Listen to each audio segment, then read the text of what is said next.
ಎಷ್ಟೇ ಎದುರುಗಡೆ ಎಷ್ಟೇ ಜಗಳ ಆಡಿದ್ರು ಕೂಡ ಒಂದಿನ ಅವ್ರ ಹಿಂದೆ ನೀವು ಏನೂ ಮಾತಾಡ್ಲಿಲ್ಲ. ಈಗ ಏನಾದ್ರು ಒಬ್ಬೊಬ್ಬರು ಸಿಟ್ಟು ಬಂದಾಗ ಹಿಂದೆ ಹೋಗ್ಬೇಕು ಅಂತದ್ದು ಯಾವತ್ತೂ ಮಾಡ್ಲಿಲ್ಲ. ಆ ಒಂದು ಗುಣದ ಬಗ್ಗೆ ಹೇಳೋದಾದ್ರೆ ಅದು ಮೊದ್ಲಿಂದನೂ ಇತ್ತ ಹೇಗೆ ಅಂತ ಹೇಳಿ. ನನ್ಗೆ ಇವಾಗ ವಾಟ್ ಎವರ್ ಇಟ್ ಇಸ್, ನಾನು ಹೊರಗಡೆನೂ ಏನಾದರೂ ಇದ್ರೆ ಡೈರೆಕ್ಟ್ ಆಗಿ ಹೇಳ್ತೀನಿ, ಪಾಸಿಟಿವ್ ಆರ್ ನೆಗೆಟಿವ್. ನನಗೆ ಅಂದರೆ ನಾನು ಹೆಂಗೆ ಅಂದರೆ ಒಂದು ಪರ್ಸನ್ ಮೇಲೆ ನನಗೆ ನಿನ್ನ ಬಗ್ಗೆ ಈ ಒಪಿನಿಯನ್ ಇದೆ ಅನ್ನೋ ಕ್ಲಾರಿಟಿ ಕೊಟ್ಬಿಡ್ಬೇಕು. ಈಗ ನೆಗೆಟಿವ್ ಇದ್ರೂ ನೋಡು ನನ್ನ ಮನಸ್ಸಲ್ಲಿ ಹಿಂಗೆ ಇರೋದು ನಿನ್ನ ಬಗ್ಗೆ ಅನ್ನೋದೇ ನಾನು ಇರೋದು. ಸೊ ಅಲ್ಲೂ ಹಾಗೆ ಇದ್ದೆ ಅಷ್ಟೇ. ಓಕೆ, ರಘು ಸರ್ ಬಗ್ಗೆ ಹೇಳೋದಾದ್ರೆ. Raghu sir is very talented.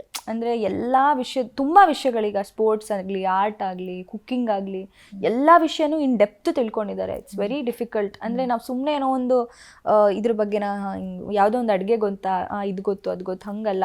ಅವ್ರಿಗೆ ಯಾವ ಒಂದು ಏನಂತಾರೆ ಐಟಮ್ನ ಯಾವಾಗ ಹಾಕಬೇಕು, ಈಗ ಸಾಸಿವೆ ಹಾಕಿ ಜೀರಿಗೆ ಹಾಕೋದು ಇಲ್ಲ, ಜೀರಿಗೆ ಹಾಕಿ ಸಾಸಿವೆ ಹಾಕಬೇಕು, ಯಾಕಂದರೆ ಇದು ಅಂದರೆ ನಾನು ಎಕ್ಸಾಂಪಲ್ ಕೊಡ್ತಾ ಇರೋದು.